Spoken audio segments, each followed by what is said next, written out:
Halo semuanya, kenalin namaku Rania Sukurunisa dengan NIM 2104557 ingin mempresentasikan tentang perkembangan tanah. Proses pembentukan tanah dimulai dengan bahan induk yang menentukan komposisi mineralnya dan banyak memberikan kontribusi terhadap sifat kimia dan fisik tanah. Ada beberapa cara atau mekanisme yang terlibat dalam pembentukan tanah. Proses pembentukan tanah dimulai dengan bahan induk yang menentukan komposisi mineralnya dan banyak memberikan kontribusi terhadap sifat kimia dan fisik tanah. Proses pembentukan tanah yang menjadi tahapan penting yaitu tahapan pelapukan. Pelapukan sendiri adalah pemecahan batuan dan mineral di dekat permukaan bumi menjadi produk yang menghasilkan keseimbangan dengan kondisi yang terdapat di lingkungan ini. Produk pelapukan adalah sumber utama sedimen untuk erosi dan pengendapan. Proses pelapukan dapat terjadi baik melalui proses pelapukan fisik, kimiawi, maupun biologis. Nah, yang pertama ada pelapukan fisik. Dalam pemecahan bahan mineral atau batuan dengan metode mekanis sepenuhnya yang disebabkan oleh berbagai sebab. Abrasi batuan besar terjadi ketika beberapa gaya menyebabkan dua permukaan batuan bersatu, menyebabkan keausan mekanik atau penggilingan permukaan.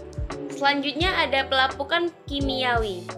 Pelapukan kimiawi adalah perubahan komposisi kimia dan mineralogi dari bahan yang lapuk melalui cara kimiawi. Sejumlah proses berbeda termasuk hidrolisis, oksidasi, reduksi, hidrasi, karbonasi, dan larutan menghasilkan lapukan kimiawi. Selanjutnya ada pelapukan biologis.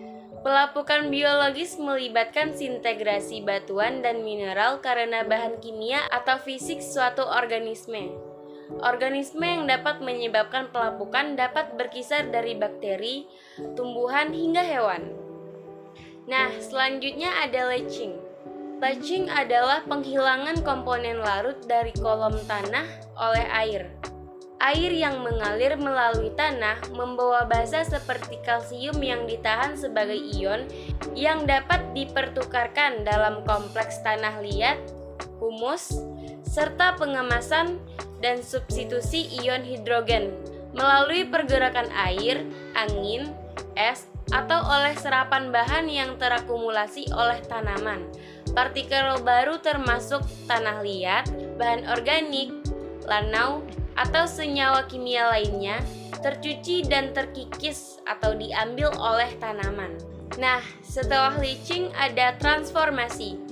Transformasi adalah pelapukan kimiawi partikel tanah termasuk mineral lanau, pasir, dan lempung, serta perubahan materi organik menjadi materi organik tahan degradasi. Setelah transformasi, tanah liat dan mineral terakumulasi lainnya dicuci dari lapisan atas dan disimpan di cakrawala bawah. Organisme tanah seperti tumbuhan dan hewan juga bertanggung jawab atas transformasi tanah melalui pemecahan material fisik dan kimiawi.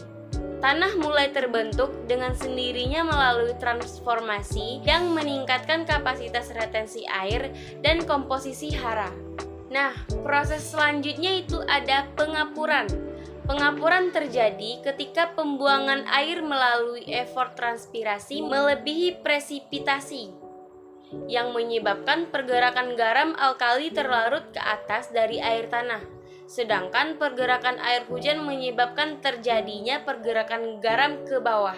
Nah, itu dia berbagai proses pembentukan tanah yang saling mempengaruhi satu sama lain dan ragam faktornya, mulai dari pelapukan, leaching, akumulasi material, dan pengapuran.